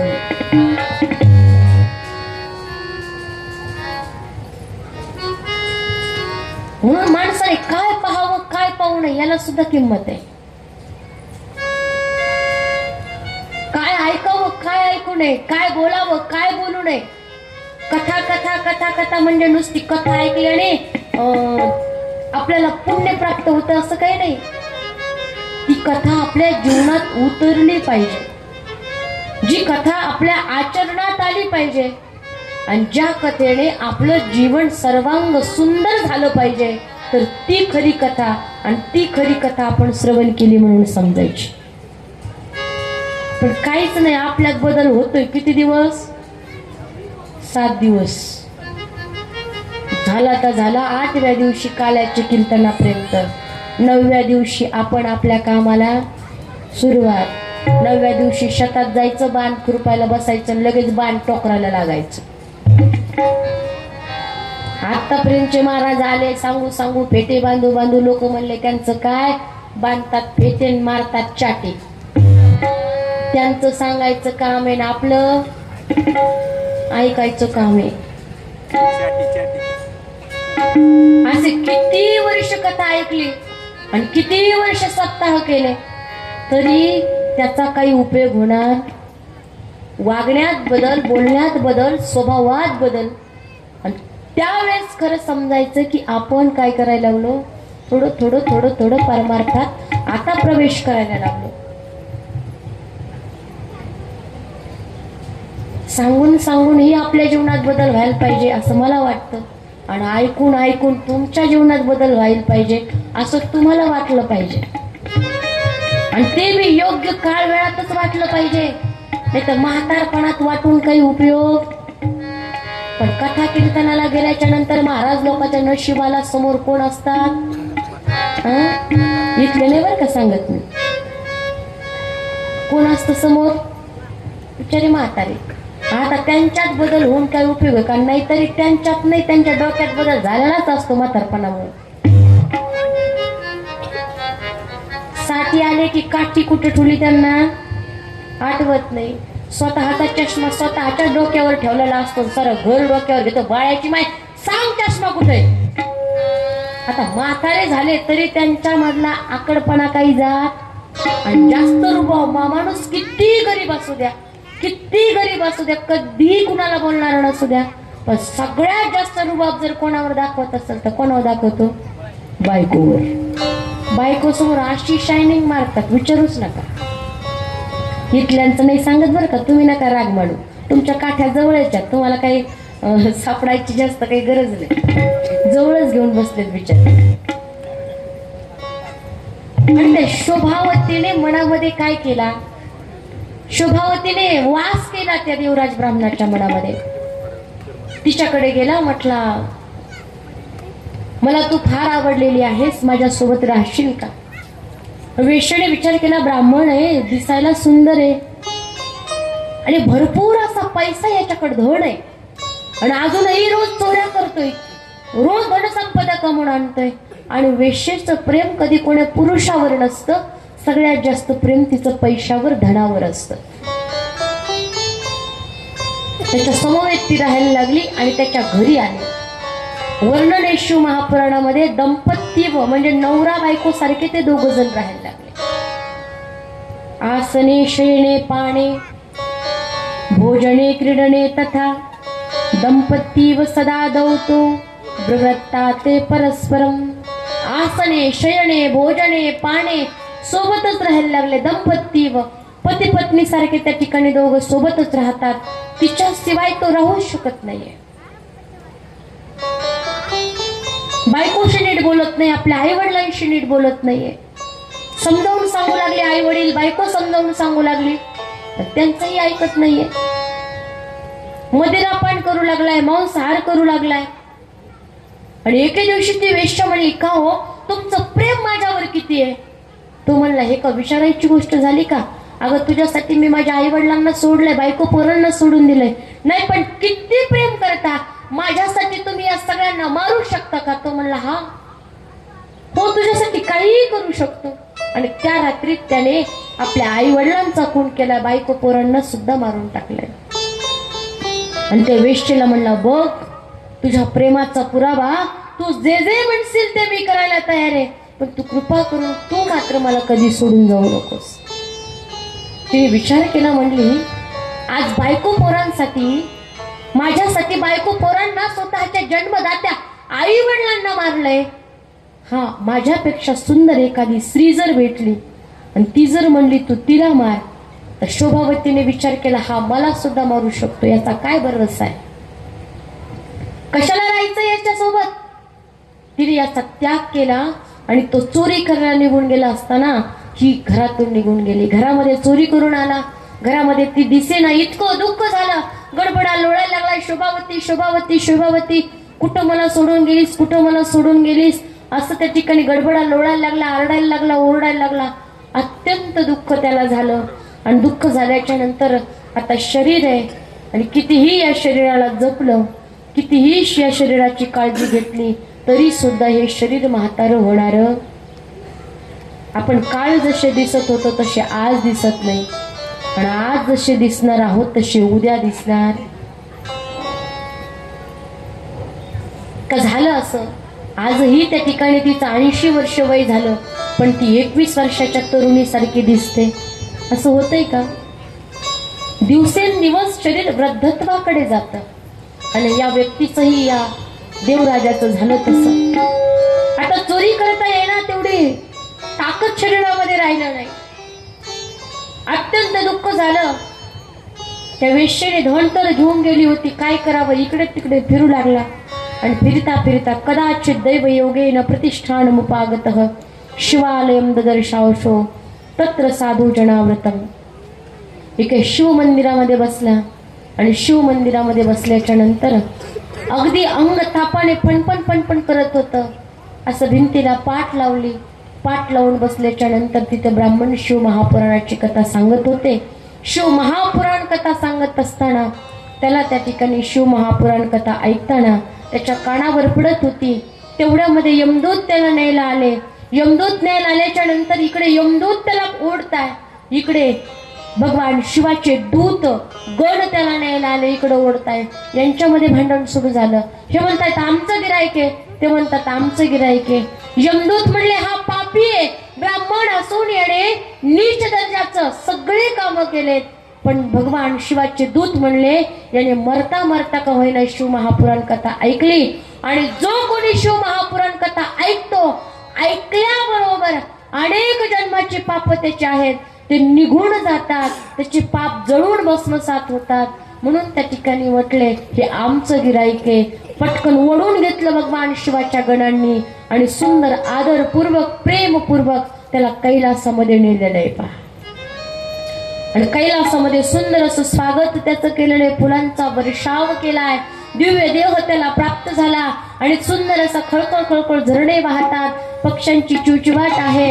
अगदी सुंदर असे हिरवीगार वृक्ष आहेत, त्या वृक्षाला सुंदर प्रकारची फळं फुलं आलेली आहेत. आणि अशा सुंदर मंद मंद वारा मनाला मोहित करतोय. आणि अशा सुंदर असणाऱ्या त्या कैलास पर्वतावरती अनेक गण आहेत, आणि ते गण भगवान भोलेनाथाची अत्यंत सुंदर असे सेवा करतात. भूत प्रेत तिथं वास्तव्य करतात. आणि अशा परिस्थितीमध्ये भगवान शिवाकडे आदरपूर्वक या देवराज ब्राह्मणाला आणलंय. आणि देवराज ब्राह्मणाने कर्पूर गौर गौरीशम भगवान भोलेनाथ आणि पार्वती मैयाला पाहिलं. अतिशय आनंद झाला, पळत पळत गेला, भगवान भोलेनाथाचे पाय धरले. आणि पाय धरल्याबरोबर म्हटला देवा तुमची प्राप्ती मला झाली, धन्य आहे ही शिव महापुराण कथा. आयुष्यभर पाप केलं पण मरताना का होईना नकळत कानावर पडली आणि माझा त्या ठिकाणी उद्धार झाला. धन्या शिवपुराणश कथा परम पावनी यशा श्रवण मात्रेण पापियाणापि मुक्तिभाव. परम पावनी ही कथा आहे आणि श्रवण मात्रेनं पाप जळून भस्मसात होतं अशी त्याची त्या ठिकाणी आख्यायिका आहे. म्हणून शिव महापुराण मधल्या महात्म्यामधली जी देवराज ब्राह्मणाची कथा आहे ती आपण श्रवण केली. आणि दुसरी जी कथा आहे ती बिंदुक ब्राह्मणाची कथा. नामृतं पिबतां लोके मुक्ति क्वापि सभाज्यते शंभो कथा सुधापानं प्रत्यक्ष मुक्तिदायकम. अमृत पिणाऱ्याला मुक्ती मिळते का नाही सांगता येत नाही, पण जे कथा शंभूची श्रवण करतात त्यांना मुक्ती मिळाल्याशिवाय राहत नाही. बिंदू ब्राह्मण, आणि हा जो बिंदू ब्राह्मण आहे समुद्र निकटे बाष्कल नगरामध्ये राहतोय. असं नगर आहे, अगदी वाईट नगर आहे. सगळेच वाईट कर्म करतात. वाईट कर्म करत असताना तोही वाईट कर्मामध्ये रत आहे. पण पत्नी जी चंचुल आहे ती अगदी चांगली आहे. वाईट कर्म करत असताना वेश्येच्या नादी लागलाय. बायको पतिव्रत आहे, वाट पाहते पतीची, पण 5-5, 7-7 दिवस घरी येत नाही. तिने विचार केला मी तरी किती दिवस चांगलं वागायचं. तीही वाईट वागू लागली, वाईट कर्म करू लागली. नवऱ्याने एके दिवशी पाहिलं, तिला मारलं. म्हटलं काही हरकत नाही, वाईट कर्म करायचे तुला करू, जसं वागायचंय तसं वाग, फक्त पैसे कमाव. तीही वाईट कर्म करू लागली. म्हातारा झाला ब्राह्मण, एके दिवशी मरण पावला. अत्यंत यातना त्याला झाल्या. इकडे तिकडे फिरू लागली पत्नी. फिरत असताना त्या ठिकाणी गोकर्ण क्षेत्रामध्ये आली. सुंदर असं तीर्थस्नान घडले महादेवाच्या मंदिरामध्ये. नकळत तिला सुद्धा कथा ऐकायला भेटली. कथा ऐकत असताना सांगत होते की जी स्त्री वाईट मार्गाने जाते, वाईट त्या ठिकाणी वागते, तिला कशा प्रकारे सजा दिली जाते. योषितं जारसक्तानां नरके यमकिंकरः संतप्तलोह परिगम क्षिपन्ति स्वरमंदिरे. तप्त असणारा लोखंड खांब तापवला जातो लाल बुंद, आणि तिला त्या ठिकाणी त्या पुरुषाला, त्या स्त्रीला त्या असणाऱ्या तप्त लोखंडाला आलिंगन द्यायला लावलं जातं. घाबरली, अरे माझ्याकडून सुद्धा हेच पाप घडलंय, मला सुद्धा नंतर हीच सजा होणार आहे, शिक्षा होणार आहे. आरती झाली, कथा संपली, सगळे लोक गेले. ती त्या महाराजांकडे गेली. कथा समाप्त नारी निर्गतेषु जनेषु च भितारसितं प्राह शैवं सवाचकं द्विजा. आणि कितीही माणसाने लपवलं, कितीही लोकांच्या समोर आव आणला चांगलं आपण असण्याचा, खरं खरं सांगा आपण कसे हे कोणाला माहिती असतं बरं? झालं, संपलं 2 मिनिटातच. कोणाला माहिती असतं? बिचारी रुसले का काय बाबा आहे, कोणाला माहिती असतं? बायकोला नाही, स्वतःलाच माहिती असतं. बायकोला तरी काय माहिती, घरात आहे तोपर्यंत दिसतंय तिला. घराच्या बाहेर गेल्याच्या नंतर तुम्ही काय करता, कुठं जाता, कुठं येता, कितीही तिने लक्ष ठेवायचा प्रयत्न केला तरी हा तिच्या पुढचा असतो बिचारा. ती बिचारी काही केलं तरी घाबरते. असंच काय झालं, एकदा माहेराला जायचं होतं. ती म्हणली बघा बाळाचे बाप अजिबात कुठं जायचं नाही. तो म्हणला नाही जाणार. ती माहेराला पोहोचती न पोहोचती फोन केला. म्हटली बाळाचे बाप मिक्सर सुरू करून दाखवा, घरी आहेत का नाही, मिक्सर सुरू करून दाखवायचं. कधी फोन आला की मिक्सर सुरू करून दाखवा. याला नेमका मित्रात जाताच आहे ना, मित्रासोबत बसताच आहे ना. मित्रासोबत बसायचं म्हणजे सांगायची काही गरज नाही, पुढचं आपोआप कळतंय, सगळे हुशार आहे. ते म्हणलं मला तर बाहेर जायचं, पण ही कधी म्हणते मिक्सर सुरू करून दाखवा. आता मिक्सर घेऊनच आपण बाहेर जाऊ. दुपारच्या प्रहरामध्ये पत्नीचा फोन आला, बाळाचं बाप कुठे आहे? तो म्हणला घरीच आहे. ती म्हणली दाखवा मिक्सर सुरू करून. हा पळत पळत एका दुकानात गेला आणि मिक्सर सुरू करून दाखवला. पण मिक्सर सुरू करायला थोडा उशीर झाला. ही त्याच्या पुढची होती, रोहितळ मधली होती का काय माहिती. लगेच पळत पळत भावाला म्हणली मला नेऊन घाल. मला म्हणली घरी जायचंय, मला काहीतरी गडबड गोंधळ दिसतोय. घरी आली आणि घरी पाहिलं तर घराला कुलूप. शेजारणीला विचारला, आमच्या घराला कुलूप? ती म्हणली हो. कधी लावलं? ती म्हणली सकाळी 8 वाजल्यापासून तुमच्या घराला कुलूप आहे. सकाळी 8 वाजता मी तुझ्या नवऱ्याला पिशवीमध्ये मिक्सर घेऊन जाताना पाहिलं म्हणली कुठंतरी बाहेर. ती म्हणली अशी गडबड आहे काय? म्हणून माणूस पाप करतो का पुण्य करतो, आपण कसे हे सगळ्यात जास्त आपल्याला माहिती असतं. आणि दुसरी गोष्ट आपल्या मोबाईलला माहिती असते. कितीही आपण लपवलं तरी आपण काय काय केलंय. म्हणून माणसाने आपल्याकडून जे पाप घडलं ते सांगावं. शास्त्राचा नियम आहे, जे सांगितलं ते कमी होतं. पुण्य सांगितलं तर पुण्य कमी होतं, आणि पाप सांगितलं तर पापही कमी होतं. म्हणून पाप सांगितलं पाहिजे आणि पुण्य झाकून ठेवलं पाहिजे. तिने सांगितलं माझ्याकडून असं असं कर्म घडलंय, पण मला माझं कल्याण करायचंय, मला ह्या नरकामध्ये जाऊन पडायचं नाही. मग ते महाराज म्हटलं एक काम करा, तुम्ही शिव महापुराणाची कथा श्रवण करा, भगवान शिवाची भक्ती करा. आणि भगवान शिवाने जर तुमचा स्वीकार केला ना तर सगळी पाप तुमची जळून जातील. शिवानुग्रहतम सर्व पापम सद्यो विनश्यति. वक्ष्यामि ते परम वस्तु शिवकीर्ती समन्वितम. खटकंतीचे डोळे उघडले, रोज तीर्थामध्ये स्नान करायची. हर हर गंगे हर हर गंगे हर हर गंगे हर हर गंगे म्हणून स्नान करायची. भगवान शिवाची सुंदरस गंगाजलाने अभिषेकाने पूजा करायची. आणि शिव महापुराण कथा अगदी श्रद्धा भावाने श्रवण करायची. झालं असं, इतकं वेळ तिला भगवान शिवाच्या नामाचं लागलं. सतत भगवान शिवाच्या नामाचा जप करायला लागले. नमः शिवाय ओम नमः शिवाय हर हर भोले नमः शिवाय. नमः शिवाय ओम नमः शिवाय हर हर भोले नमः शिवाय. नमः शिवाय ओम नमः शिवाय हर हर भोले नमः शिवाय. नमः शिवाय ओम नमः शिवाय हर हर भोले नमः शिवाय. गंगाधराय शिव गंगाधराय हर हर भोले नमः शिवाय. गंगाधराय शिव गंगाधराय हर हर भोले नमः शिवाय.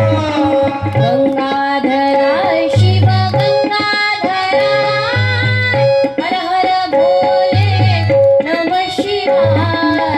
गंगाधराय शिव गंगाधराय हर हर भोले नमः शिवाय.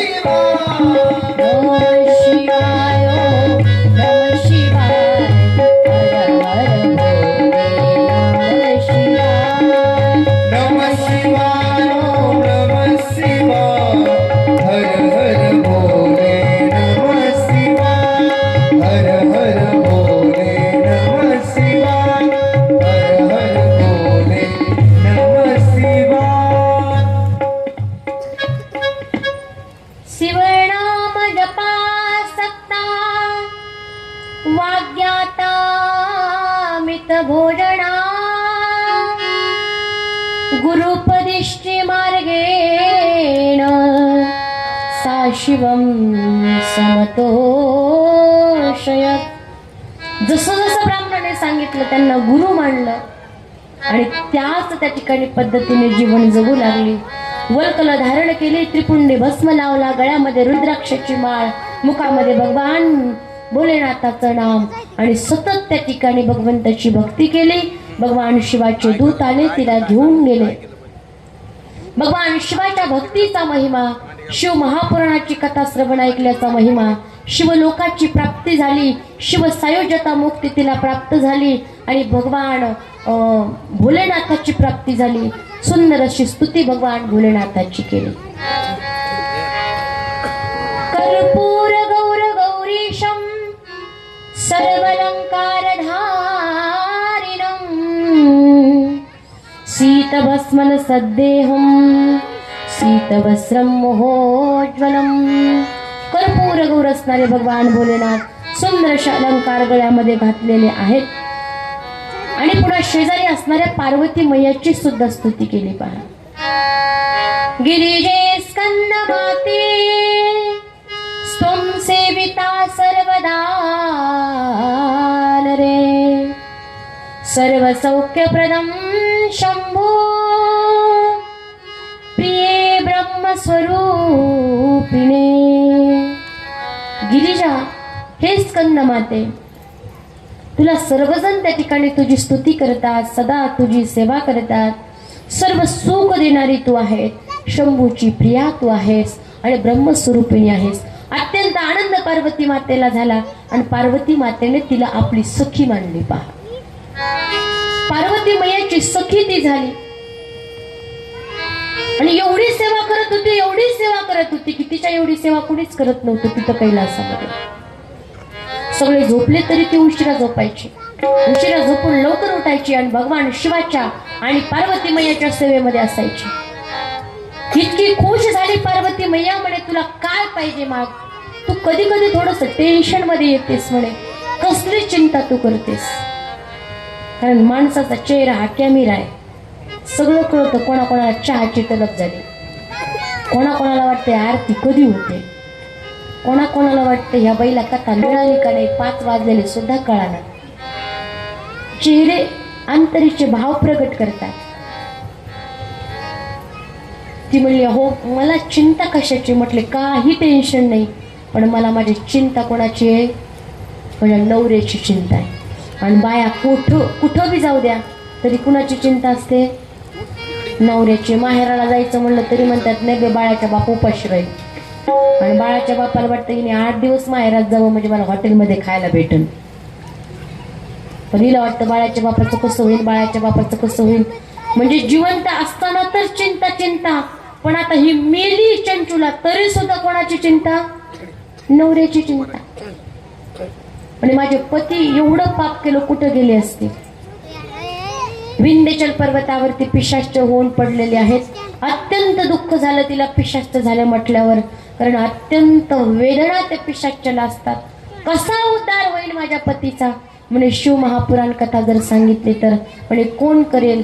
पार्वती मैयाने सुंदर असं नियोजन केलेलं आहे. आणि पार्वती मैयाच्या सांगण्यानुसार जे आपले नारद महर्षी आहेत, त्या नारद महर्षींचे एक मित्र आहेत गंधर्वराज तुंबरू. नारद तुंबर काकड्यामध्ये सुंदर वर्णन आलेलं आहे पाया तुंबरूजींचं. आणि नारदाचेच मित्र जे तुंबरूजी आहे, त्या तुंबरूजींनी सुरुवात केलेली पाकथेला. विमान दिलं दिव्य पार्वती मैयाने. त्या दिव्य विमानामध्ये चंचुलीला बसवलं. गंधर्वराज तुंबरू आणि विंध्याचल पर्वतावरती आले. सुंदर अशी कथेला सुरुवात झाली. सुंदर स्टेज निर्माण केलं. मुख्य श्रोता बनून ती असणारी चंचुला बसली. पिशाची योनीमध्ये असलेला हा जीव लवकर त्या ठिकाणी एका जागेवर स्थिर राहत नाही. वारा वाहील तिकडं व्हावं लागतं, गटारातलं नाल्यातलं पाणी पिवावं लागतं. अत्यंत वेदना त्याला होतात. काय करावं, त्याला पाशामध्ये बांधलं आणि जबरदस्ती कथा त्याला श्रवण करायला लावली. पिशाच भूत प्रेत कधी कथा ऐकत. कथा कोण ऐकतं, कथा कोण ऐकतं, कोण, माणसं.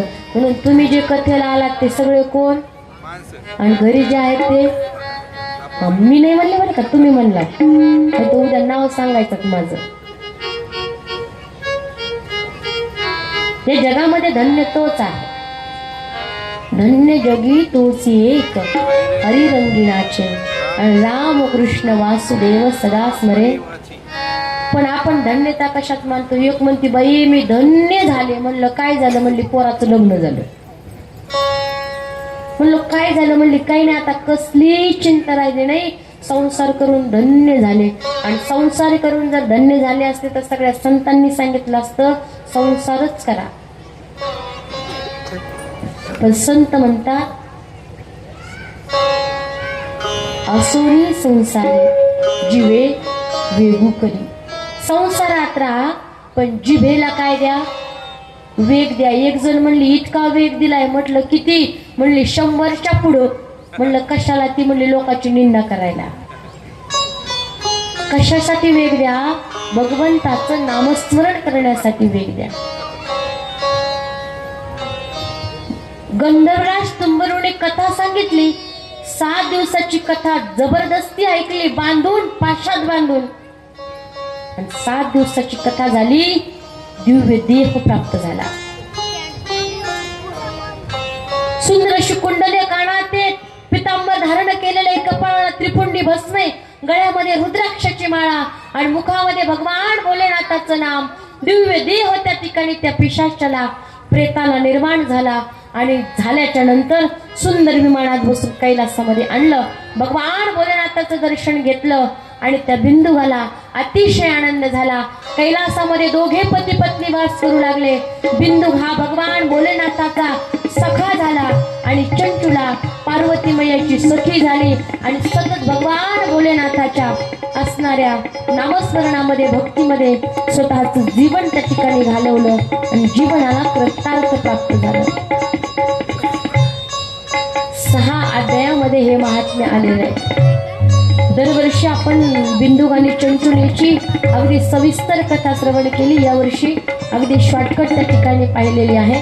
जसा देवराज ब्राह्मणाचा उद्धार झाला, बिंदू आणि चंचुलीचा उद्धार झाला, तसा तुमचा आमचा सुद्धा भगवान शिवाच्या भक्तीने उद्धार व्हावा, शिव महापुराणाने उद्धार व्हावा, त्या हेतूने तुम्हा आम्हाला कथा श्रवण करायची आहे. म्हणून आज पहिला दिवस, कथेला थोडासा उशीर झाला, पण उद्यापासून ठीक 1 ते 4 या वेळेमध्ये आपली कथा होणार आहे. म्हणून बहुसंख्येने सर्व महिला मंडळांनी कथेकरता लाल रंगाची साडी घालून उपस्थित राहायचं. नटून थटून हातामध्ये आरतीचं ताट घेऊन आपल्या सुनाला, आपल्या मुलीला, एकी जणी 5-5, 7-7 मैत्रिणी घेऊन या. आणताना जसं बाजाराला जाताना, साडी घ्यायला जाताना घेऊन जातात. आणि इकडे सुद्धा पुरुष मंडळींनी आपले आपले मित्र घेऊन या, नाही तर तुम्हीच गायब होऊ नका. उद्या सगळ्यांनी कथेचा आनंद घ्यायचा आहे. आता आरती करता उठून उभं राहायचं. गोड असं नियोजन आपल्या करता आहे. सगळ्यांनी वेळेवरती कथेकरता उपस्थित राहायचं, ही सगळ्यांना नम्र विनंती. चला आरती करता. रघुपति राघव राजा राम, पतित पावन सीताराम. रघुपति राघव राजा राम, पतित पावन सीताराम. रघुपति राघव राजा राम, पतित पावन सीताराम. रघुपति राघव राजा राम, पतित पावन सीताराम. पतित पावन सीताराम, पतित पावन सीताराम. पतित पावन सीताराम, पतित पावन सीताराम. पतित पावन सीताराम, पतित पावन सीताराम.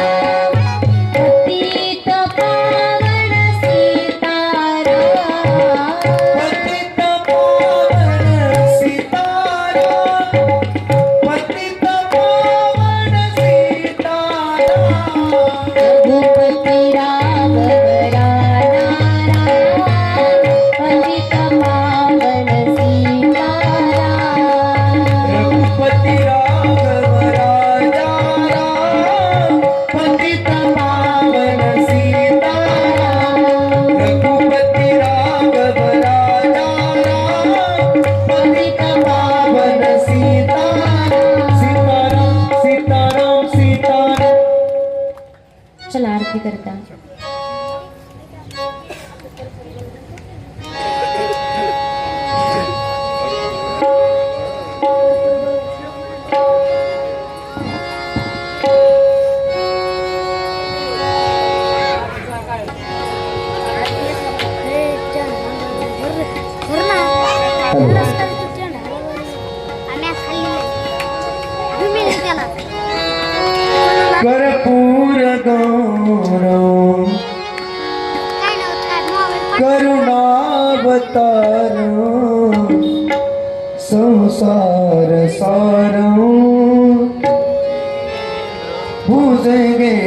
हार सदा वसंत हृदयार बिलते भवं भवामि सहितं नमामि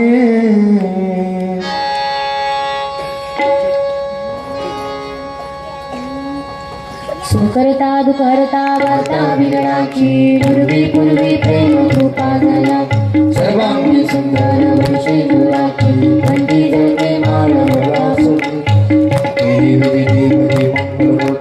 श्री मंगलमूर्ती दर्शन मात्रे मान स्मरणे मात्रे मान कामना मूर्ती जय रत्नाकरित भरा गौरी कुमरा चंदनाची मोठी कुंकुम केशरा हिरे जडित मुकुट शोभत बरा नो पोले चरणी घागरिया जय देव जय मंगलमूर्ती ओ श्री मंगलमूर्ती दर्शन मात्रे मान स्मरणे मात्रे मान कामना मूर्ती जय देव लंबोदर पीतांबर पणगर बदना सरळ सोंड वक्रदंड त्रिनयन तासा मासा वटपाल सदना संकष्टी पावावे निर्वाणी रक्षावे सूर्यमध्यमदना जय देव जय मंगलमूर्ती ओ श्री मंगलमूर्ती दर्शन मात्रे मान स्मरणे मात्रे मान कामना मूर्ती जय देव लवतवती विक्राळा ब्रह्मांडी वाणा विषकंठ काळा त्रिनेत्री गाणी लावण्य सुंदर मस्तकी राणी त्रिकोणी अजनी मनवाहे दुर्जोडा जय जय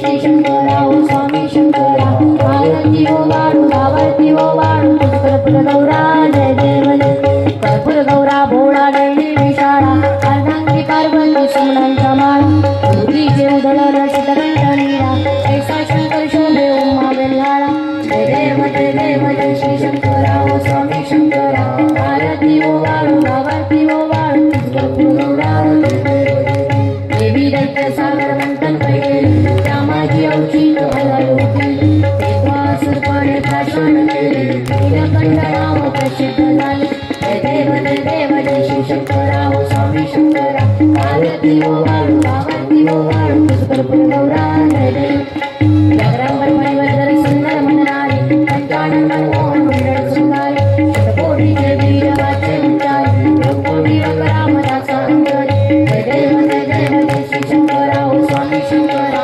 आरती ओ वाळू आरती ओ वाळू कर्पूर गौरा गालिल टांगण गणेन डोळान माईन तुपतु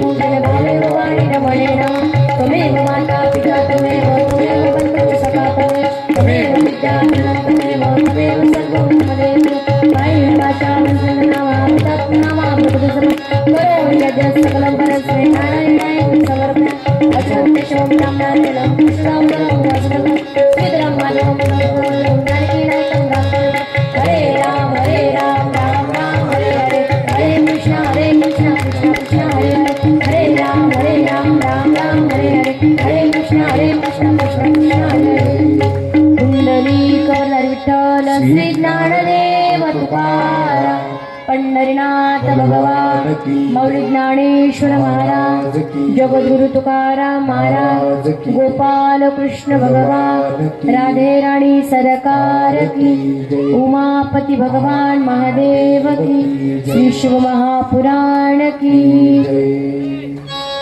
ओम नमः पार्वती पते शिव हर हर महादेव हर हर महादेव हर हर महादेव हर हर महादेव आणखी एक जण पैसे व्हायचं नाही लवकर कोणा घ्या ना पण